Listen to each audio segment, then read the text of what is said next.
Lumawak ang ngiti ni Prinsesa Raya nang iabot sa kanya ni Aragon ang personalang balumbon ng mapa na siyang naglalaman ng mga siege tunnel sa ilalim ng kastilyo. Meron itong ilang mga mahahalagang impormasyon na kayang ma-access ng mga secret passages sa pamamagitan ng pagsira sa mga pinto ng lagusan. Ito ang naiisip ni paraan ni Raya upang madali silang makapasok sa palasyo ng walang kahirap-hirap. Gamit ang kalahating hukbo ni Agustus ay susubukan nilang idikoy ang mga kawal na nakapwesto sa tarangkahan, tsaka naman kikilos ang puwersa ni Raya upang dumaan sa lihim na tunnels para makapasok sa kastilyo. Gagawin nila ito sa parehong oras para hindi sila mahalata at malito nila ang mga gwardya sa tunay nilang mga binabalak. Sa ganong paraan, makakalusot sila kaagad ng walang kahirap-hirap at walang sasagabal. Dali-daling inilapag ni Raya ang balumbon ng mapa sa mesa. Pagkatapos, sabik na binuklat ito. Sana sa pagkakataong ito, hindi mo na ako bibiguin muli, Aragon. Wika pa ni Raya. Ang plano sa pagkubkob ng sikretong lagusan ay kasing ganda ng isang susi sa mahusay na tarangkahan. Makahulog ang sabi ni Aragon. Binuklat ni Raya ang scroll ng mapa pagkuway ipinatong ito sa isang balumbon na walang laman para makopya ang mga nakaguhit dito.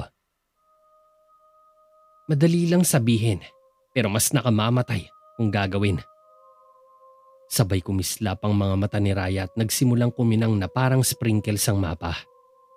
Pagkatapos nito ay nirolyo ni Raya ang scroll at ipinakita ang nagawa niyang duplicate kay Aragon.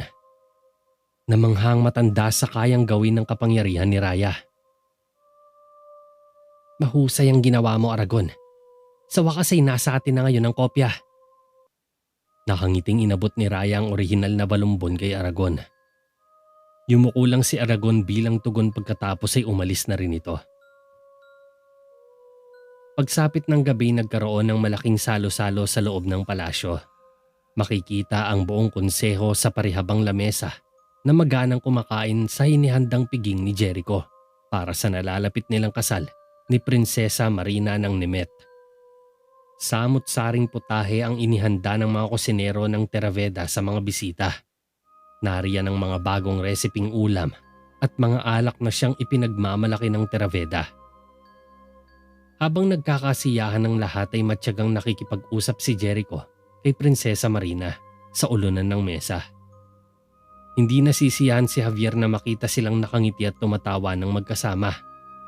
Kaswal siyang naglakad papunta sa dulo ng lamesa para abalahin ang moment nila. Dala ang isang plato ng pagkain. Nilapitan niya si Jericho upang alukin ito ng isang sopas. Gusto mo pa ba ng sopas, kamahalan? Ikukuha kita kaagad. Ngiting tanong ni Javier. Hindi. Salamat na lang, Javier. Bumalik ang tingin ni Haring Jericho kay Prinsesa Marina. Sigurado ka? Inilapit ni Jericho ang sarili kay Javier pagkatapos ay hininaan nito ang boses. Javier, 3 beses mo na akong tinanong niyan. Pwede bang? Sumenya si Jericho na umalis na si Javier dahil nakakasagabal lang ito sa pag-uusap nila ng prinsesa. Maya-maya pa ay inilagay ni Marina ang kamay sa braso ni Jericho dahilan para mairitang umalis si Javier. May sinabi ka ba sa kanya? Usisa ni Marina kay Jericho nang mapansing tila namumula ito. Wala. Nagulat lang ako.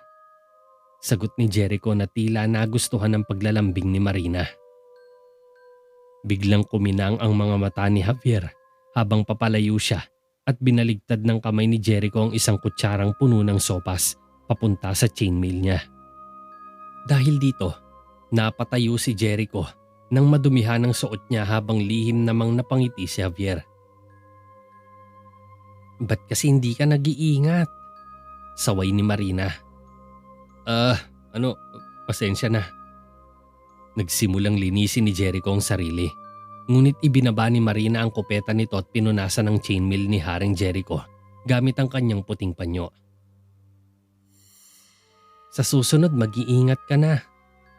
Napahagikik pa si Marina sa kabila ng nangyari. Gumaan naman ang loob ni Jericho sa kanya. Nagbahagi sila ng matinding tingin pagkuway natigilan sa isa't isa. Umiwas sila ng tingin ng magkahiyaan sila. Nagroll naman ang mga mata ni Javier sa pagkairita dahil sa ginawa niya ay mas lalo patuloy nagkalapit ang dalawa. Biglang lumapit si Aragon sa kanila at binasag ang katahimikan. Ipagpaumanhin po ninyo, kamahalan. Ngunit ligtas na po ang sikretong silid at wala namang gamit na nawawala. Wika ni Aragon habang nasa likod dito ni Jericho at nakahawak sa upuan. Salamat sa pagtupad ng iyong tungkulin ng ganong kabilis, Tiyo. Ngayon, kailangan mong bumawi sa nasayang na oras. Magkakaroon tayo ng sayawan at nabalitaan kong ang iyong karanasan sa pagsayaw ay isang bagay na dapat ipakita. Seryosong wika ni Jericho. Mukhang hindi ko na magagawa yan, kamahalan. Sayang, hindi na ako kasing liksi tulad ng dati. Tanggi naman ni Aragon. Kalokohan. Sige na, pagbigyan mo na ako. Kailangan makita ng bisita ang galing mo. Kung papaano ka kumembot. Pakiusap ni Jericho. Naniniwala ako na ang pagsasayaw ay pinakamahusay na ginanap para sa kabataan at pinahahalagahan sa edad. Saad ni Aragon. Nagtawanan at napailing tuloy sina Jericho at Prinsesa Marina habang nagmamadaling umalis si Aragon. Mukhang nahiya ito sa sarili na ipakita ang kanyang husay sa pagsasayaw dahil na rin sa edad niya. Ilang oras pa ang nakalipas. Matapos ang masayang salo-salo'y inihatid ni Haring Jericho si Prinsesa Marina sa kanyang kwarto. Natutuwa naman si Marina dahil sa maginoong pagpapakita ng ugali ni Jericho. Kaya naman unti-unti na ring nahuhulog ang loob niya sa batang hari. Magalang at marunong makibagay si Jericho pagdating sa mga kababaihan, kaya madali lang siyang magustuhan ng marami. Bukod sa ugali niya ay gwapo rin ito at mayaman, kaya lahat ng babae sa bayan ay agad na nahuhumaling sa kanya. Sa palagay ko, malapit na ang pista ng Ostara natin. Nakahanda ka na ba ron? Tanong ni Jericho kay Prinsesa Marina habang naglalakad silang dalawa sa Phoenix Corridor. Kumunot biglang noon ng prinsesa sa tanong ni Jericho. Dapat ba ako mag-alala? Ani Marina. Tradisyon sa Theraveda na magkaroon ng isang pamamaril sa araw na yon. Ngunit huwag ka mag-alala, si Javier na ang bahala sa lahat. Maaari niyang ayusin ang paglilibot sa lungsod. Paliwanag naman ni Haring Jericho. Isang uri ba ng pangangaso ang tinutukoy mo, kamahalan? Tanong ni Prinsesa Marina. Ang ilan sa mga tradisyon ay binabalik upang mapangalagaan ito sa maraming siglo at hindi tuluyang mabura sa susunod na henerasyon. Kaya tama ka. Litanya pa ni Haring Jericho. Kung ganun, mangangaso tayo? Mahilig ako sa pangangaso, Jericho. Nasasabik na saad ni Marina. Napatigil tuloy si Jericho sa pagkagulat. Talaga? Mahilig ka mangaso? Huminto rin si Prinsesa Marina at tumarap sa kanya. Siyempre naman. Tsaka mukhang pakiramdam ko, ito na yata ang silid ko. Wika ni Marina. Oo, yan na nga yun. Ngiting sagot ni Jericho. Kung ganon, magandang gabi sa'yo, kamahalan. Mayuming iniabot ni Marina ang kamay niya kay Jericho.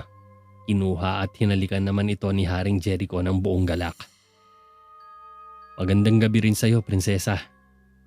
Sandali silang nagtinginan sa isa't isa bago magpatuloy si Marina at sumulyap sa kanilang mga kamay. Kung maaari, tanong ni Marina. Ikiniling ni Jericho ang kanyang ulo. Hinihiling na wakasan ang tanong.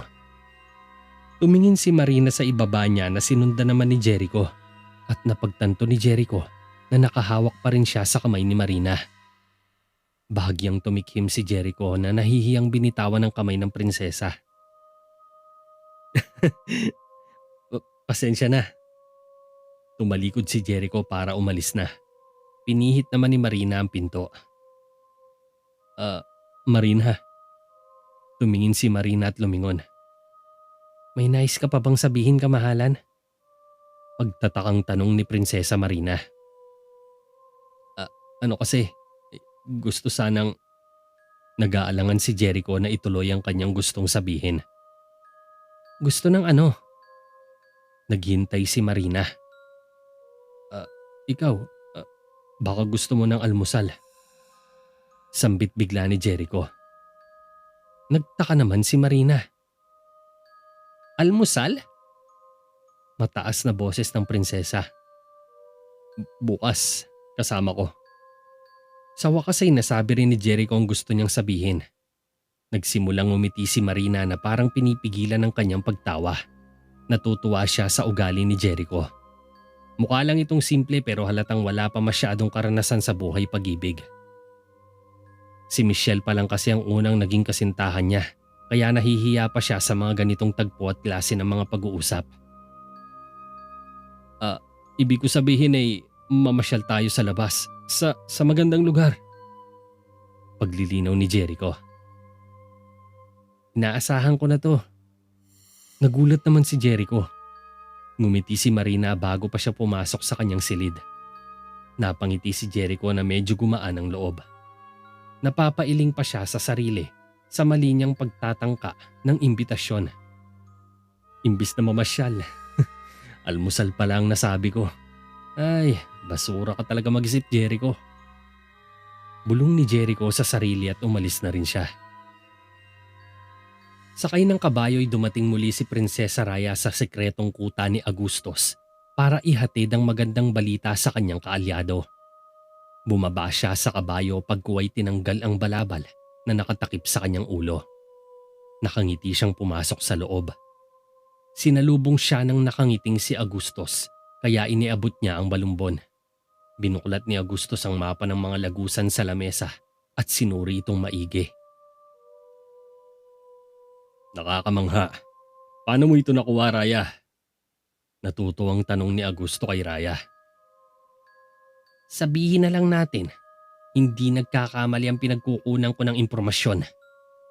Sagot lang ni Prinsesa Raya. Lingid sa kanilang kaalaman ay nakasilip ngayon si Michelle mula sa likod ng isang pader na nakikinig sa kanilang pag-uusap. Maingat itong nagtago sa malaking bato. Kung ipagsasapalaran ko sa iyo ang aking mga tauhan laban sa Terraveda, kailangan kong malaman ang sinasabi mong taong hindi nagkakamali para makasiguro ako sa aking tagumpay. Paniniguro naman ni Agustos. Ang tiyuhi ng hari at pinaka-pinagkakatiwalaang tagapayo, si Panginoong Aragon. Duda ko na makakahanap ka pa ng impormasyon na mas hindi nagkakamali kesa doon. Pahayag ni Prinsesa Raya. Hinatak ni Michelle ang sarili sa isang umuusbong na bato para makita sila sa siwang ng pasukan. Medyo madilim sa kwartong kinaroroonan ng dalawa pero malinaw naman niyang nakikita at naririnig sina Augusto sa Raya. Kung gayon, ay maikling panahon na lang pala ang ating hihintayin. Tsaka ako magpapadala ng mensahe sa sandaling ang ating puwersa ay nasa buong lakas na. Ngising wika ni Agustos. Huwag kang magantala. Ang kasunduan ng Nimet ay tatatakan lamang sa loob ng ilang araw. Pagkatapos umuwi ng prinsesa ay saka tayo kikilos upang maging pulido ang ating mga plano. Mahirap na kapag nadamay si Marina. Yak nakikilos ang kabilang kaharian kapag may nangyari sa pinuno nila. Kaya mas mabuti nang nag-iingat. Paliwanag naman ni Raya. Kung ganun, malapit na. Hindi na tuloy ako makapaghintay. Sa nalalabing araw. Saad ni Agustos. Naputol ang batong kinatatayuan ni Michelle at nauntog siya. Narinig ito ni Raya at Agustos, pati ang patras na mga yapak ni Michelle ay naulanigan nila. Nagkatinginan tuloy si Raya at Agustos at sinundan nila ito. Mukhang may dagang nakikinig. Sambit ni Raya. Nagmamadali silang lumabas ng silid para hanapin ang espiyang nakikinig sa kanila. Nakita mo ba kung sino yon? Tanong ni Raya. Hindi ako sigurado kung sino. Isara ang pinto. Maghanda para sa paghahanap. Utos agad ni Agustos sa mga tauhan nang mabungaran nila ang mga ito sa isang pasilyo.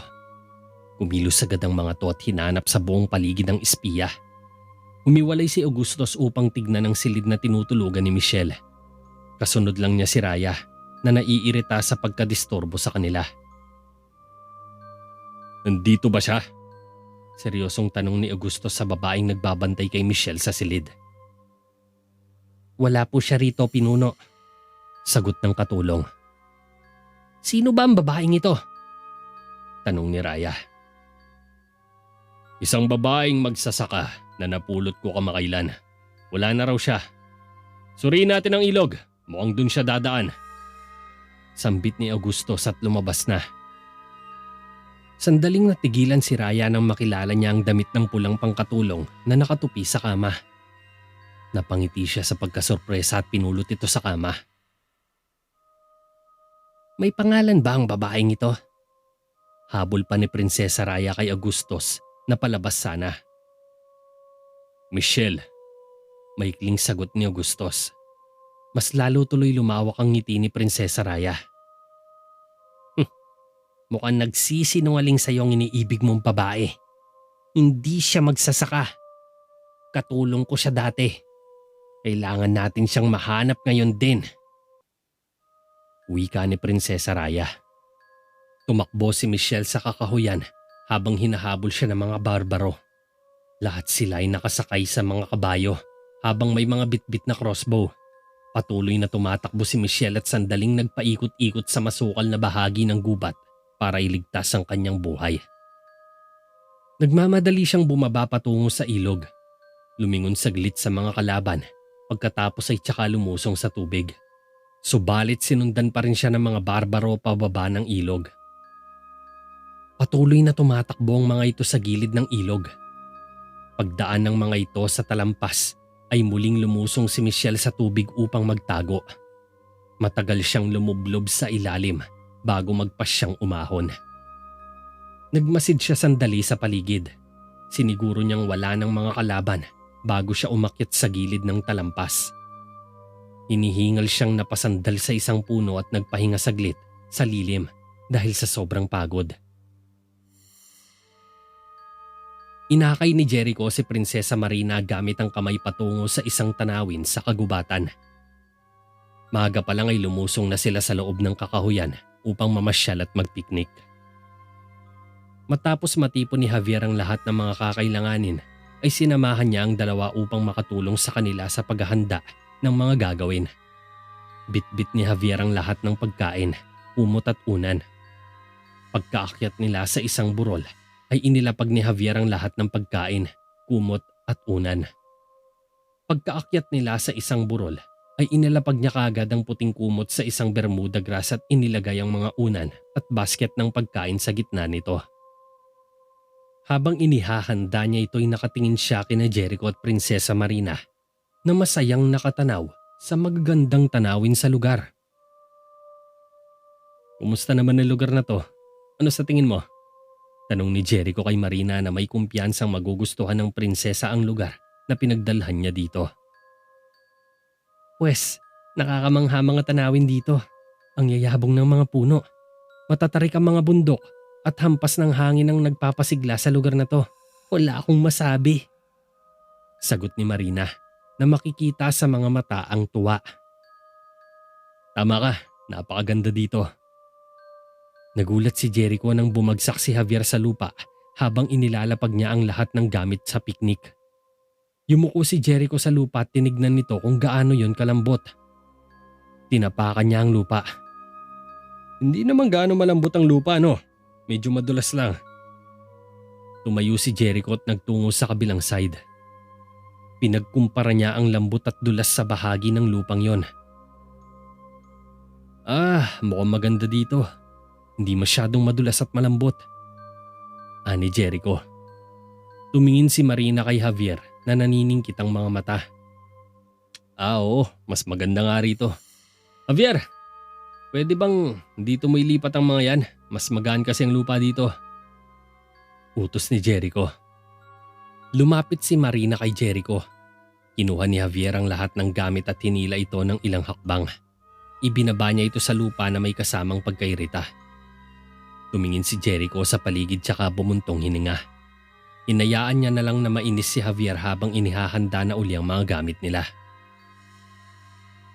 Napaka-perpekto talaga ng lugar. Wala akong masabi. Ang ganda talaga. Saad pa ni Jericho. Inis na inilapag ni Javier ang lahat ng gamit sa lupa pagkuway hinimas ang kanyang balikat. Pero maganda ba talaga ang bahaging ito? Sa palagay ko mukhang mas maganda pa rin sa parting yon. Sabay tinuro ni Jericho ang dating spot nila. Napansin ni Marina na pagod na si Javier kaya gusto niyang sawayin si Jericho. Jericho, ayos na sa akin dito. Saad ni Marina. Hindi, mas maganda yung orihinal. Tama, hindi ako pwede magkamali. Javier! Mabilis na naglakad si Jericho pabalik sa orihinal na pwesto. Inis na tumingin si Marina kay Jericho. Huwag ka nga makulit. Sabing ayos na ako dito eh. Mas maganda at mahangin. Saway ni Marina kay Jericho na nakatingin kay Javier. Wala siyang reklamo, di ba Javier? Pinilig-pilig ni Javier ang ulo na may matigas na ngiti. Hindi, natutuwa nga ako sa ginagawa mo eh. Talagang nakukuha mo pang magpalipat-lipat sa ganitong sitwasyon. Sambit ni Javier. Kita mo na, wala siyang reklamo. Tignan mo siya, ganyan kahusay si Javier. Wika ni Jericho kay Marina habang nakahalukip-kip ang braso. Tumigil ka na nga. Salamat Javier, ako nang bahala sa natitira. Litanya ni Marina. Kinuha ni Javier ang lahat ng gamit sa piknik at dinala naman ni Marina ang basket ng pagkain pabalik sa kanilang orihinal na pwesto. Matapos ang pag-aayos ng lahat ay tahimik na nagpapahinga sina Marina at Jericho sa mga unan habang umiinom ng sariwang alak na gawa sa ubas. Napahagik-gik si Marina sa mga kalokohan ni Jericho samantalang nasusuklam naman si Javier habang nakatingin sa kanilang dalawa mula sa kanyang kinatatayuan sa tabi ng isang punong kahoy. Dahil sa inis ay biglang nakaisip ng kalokohan si Javier. Ginamit niya ang kapangyarihan upang padighayin si Jericho mula sa pag-inom ng ubas. Nabura ang ngiti ni Marina sa nangyari. Nahihiya namang tumingin si Jericho habang nakangising aso lang si Javier.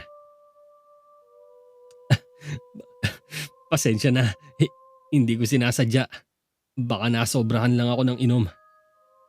Awkward na umiwas ng tingin si Jericho kay Marina. Pero muling kuminang ang mga mata ni Javier at dumighay ulit si Jericho. Curious na tumingin si Marina sa kanya habang pilit na kinakaya ni Jericho ang kahihiyan. Umiling siya kay Marina. Hindi ko alam anong sasabihin ko. Hindi ko intensyong gawin yon. Pasensya ka na. Nakakahiya na tuloy sa'yo. Ngumiti na bigla si Jericho nang dumighay ng malakas at mahaba si Marina na nagtapos na may ngiti sa mga labi. Nagulat si Jericho at nagtawanan silang dalawa ni Marina. Napailing na lang tuloy si Javier sa nangyari. Sa halip na ma-disappoint si Marina ay mas lalong naging palagay ang loob nito kay Haring Jericho. Dahil sa ginawa niya ay mas lalong nagkasundo ang dalawa. Kaya naman pinili na lang niyang manahimik sa isang tabi at hintayin na matapos ang dalawa sa piknik. Patuloy na pinaghahanap ni na Augusto sa traya si Michelle sa kakahuyan.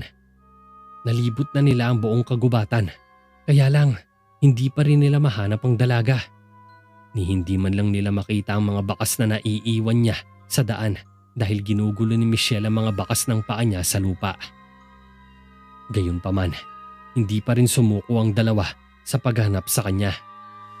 Kailangan nila itong makita bago pa man niya masabi ang impormasyong narinig niya. Kapag sakaling nakarating ito sa palasyo, ay tuluyan ang masisira ang mga plano nila na pinaghirapan nila ng buuin sa loob ng ilang linggo. Kaya naman patuloy nilang sinusuyod ang masukal na kagubatan.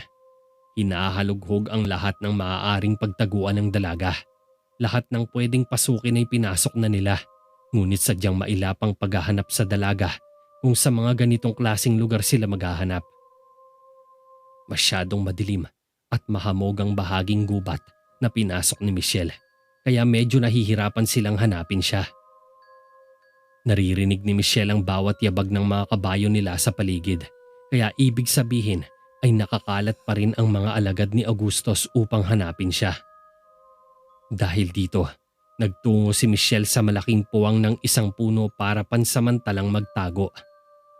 Hanggat nasa paligid pa rin ang mga kalaban ay hindi muna siya maaaring magpadalos-dalos. Kailangan niya munang magtiis at maghintay ng tamang pagkakataon kapag nakaalis na silang lahat. Masyado nang kumakapalang hamog sa paligid. Dapat nating ihinto ang paghahanap hanggang umaga para madali natin siya mahahanap. Naniniwala naman akong hindi pa rin siya nakakalayo sa lugar na to. Sa ganito kakapal na hamog ay hindi rin niya makikita ang daan. Kaya kung magtitiis tayo, magbubunga rin ang lahat ng ito. Mungkahi ni Augustus kay Raya.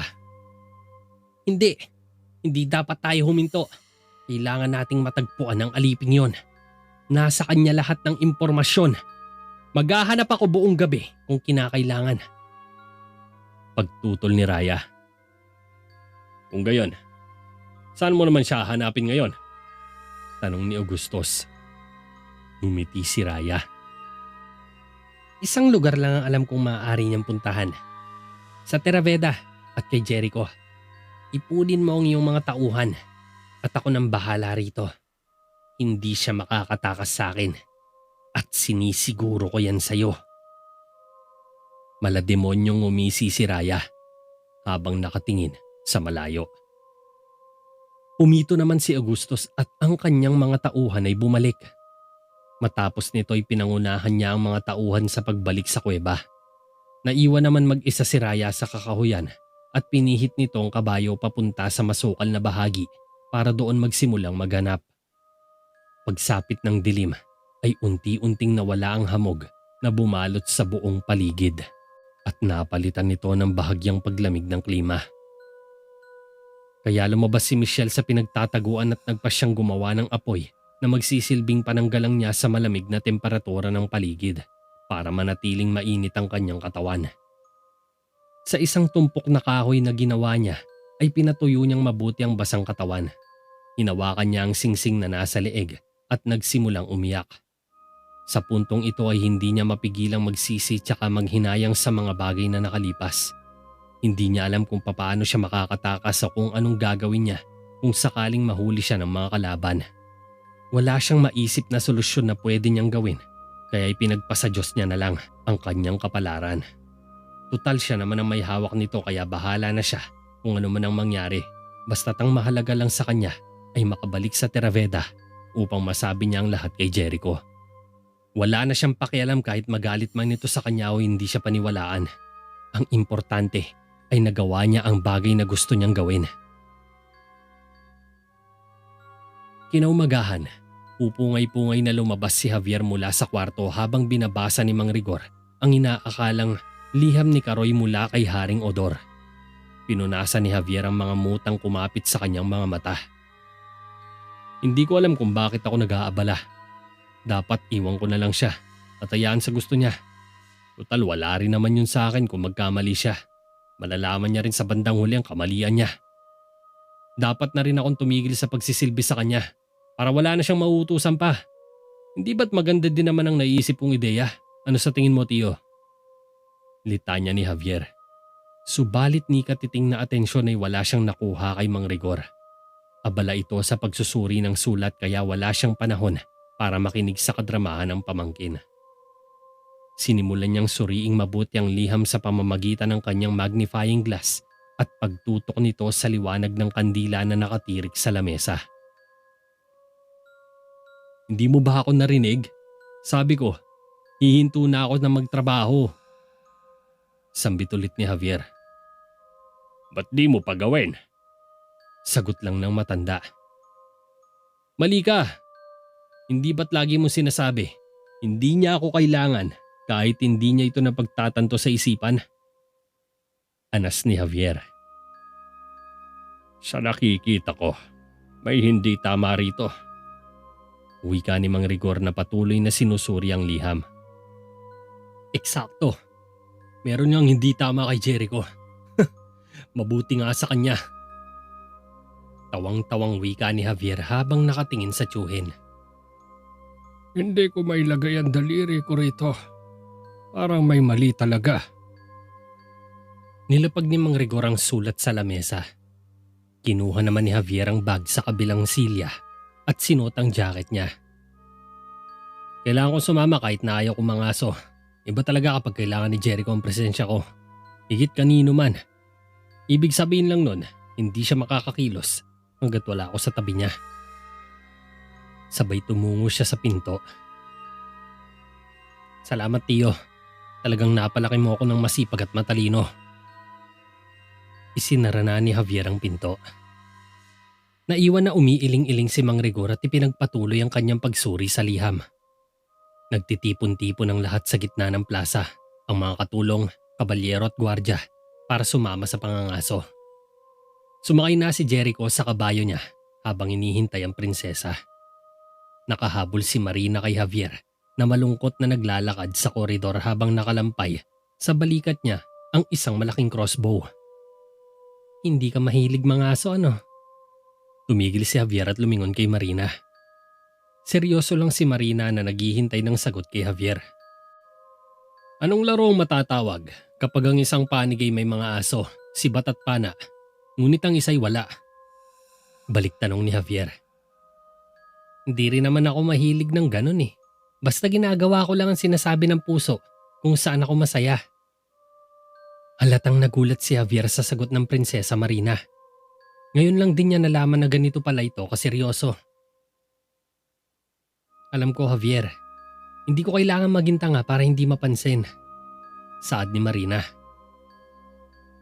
Pasensya na kung nagdulot man ako ng pagkakasala sa'yo. Nahihiyang sabi ni Javier. Hindi ako sigurado sa pagkakamali mo o kung meron man. Pero naniniwala akong may rason kung bakit ka ganyan. Alam mo ba ang isang bagay na natutunan ko simula nung ako'y narito?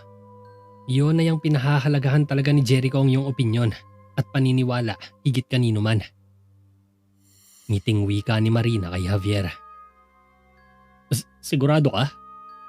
Nagkunwaring naubo si Javier pero ngumiti siya ng totoo kay Marina. Kahit siya na ang huling taong hindi umaamin sa kanyang nararamdaman. Sagot ni Marina. Mahalata mo naman yun sa kanya kahit hindi mo siya kausapin. Nagsimulang lumakad si Javier papunta sa isang double door na pinto. Pero gusto ko siya Javier. Naamin ko talaga. Hindi ko rin inaasahan to eh. Akala ko normal lang ang nararamdaman ko. Pero mabuti kasi siyang tao kaya palagay ang loob ko sa kanya. Ang inihiling ko lang ay bigyan mo ako ng pagkakataon para patunayan yon. Kaya mo ba? Pagtatapat ni Prinsesa Marina. Oo, walang problema sa akin. Ngumiti si Javier sabay tumango at ngumiti rin si Marina. Salamat sa pangunawa mo. Sambit pa ni Marina. Sabay na silang lumabas ng kastilyo. Patuloy si Raya sa paggalugad sa kakahuyan sa paghahabol kay Michelle. Nararamdaman niya ang presensya nito sa paligid at naniniwala siyang nasa malapit lang ito. Huminto siya sandali nang matanaw sa di kalayuan ng isang usok mula sa apoy ni Michelle na tumataas sa ere. Nakangiti siyang bumaba sa burol at pinatakbo ng mabilis ang kabayo. Ilang saglit lang ang lumipas. Nagising si Michelle sa ingay ng isang ungol ng kabayo. Tumayo siya at nagsimulang tumakbo. Napadaan siya sa isang maliit na halaman at naputol niya ng di sinasadya ang isa sa mga tangkay nito sa pagmamadali. Nakita ni Raya ang bonfire na ginawa ni Michelle, ngunit hindi niya naabutan ng dalaga. Nagpatuloy siya sa paghahanap kay Michelle. Hinabol niya ito hanggang sa mapadaan siya sa isang parte ng halamanan. Huminto siya upang maghanap ng anumang palatandaan. Napansin niya ang naputol na tangkay kaya pinalihis niya ang kabayo sa gawing kanluran at tumungo sa direksyong yon. Tumatakbo ng walang tigil si Michelle habang hinahabol naman siya ni Raya. Naabutan niya ito na tumatakbo sa kakahuyan. Sa paghahabulan ng dalawa ay biglang natisod si Michelle, ngunit mabilis din itong bumangon at nagpatuloy uli sa pagtakbo. Malapit na siyang maabutan ni Raya dahil iisang direksyon lang ang tinatahak niya. Di nga naglaon ay naabutan din siya ni Raya nang pumihit ang kabayo at hinarangan siya. Michelle! Nagagalak akong makita kang muli. Oh, nakalimutan mo na? Madalas akong naglalaro sa kakahuyan na ito simula pa nung bata ako. Kaya napakadali lang sa akin na hanapin ka. Nakangiting pahayag ni Prinsesa Raya. Lubayan mo na ako! Nakagawa ka na ng sapat na pinsala sa akin. Ano pa bang kailangan mo? Galit na sigaw ni Michelle. Pambihira ka naman, Michelle. Hinuhusgahan mo na ako agad. Naging magkaibigan naman tayo noon hindi ba? Saad ni Raya. Tumango ng bahagya si Michelle kahit hindi pa siya sigurado sa gustong sabihin ng dating amo. Gusto ko lang makatulong. Hindi ba't yan ang daan papuntang Terraveda? Itinuro ni Raya ang direksyon sa bandang likuran ni Michelle. Sa tingin mo magtitiwala ako sa'yo pagkatapos ng lahat ng ginawa mo? Saad ng dalaga. Totoo nga ang sinasabi ko. Bakit naman ako magsisinungaling sa'yo? Ngunit kung sa bagay, may punto ka rin naman eh. Bakit mo nga ba ako pagkakatiwalaan, hindi ba? Sarkastikong sambit ni Raya. Tumingin sandali si Michelle sa kanyang likuran at muling ibinaling ang atensyon kay Raya. Napansin niyang tinitignan ni Raya ang kwintas niya sa leeg kaya tinago niya ito sa damit. Pagkatapos ay nag-ipon siya ng hangin at naghanda para sa pagtakbo.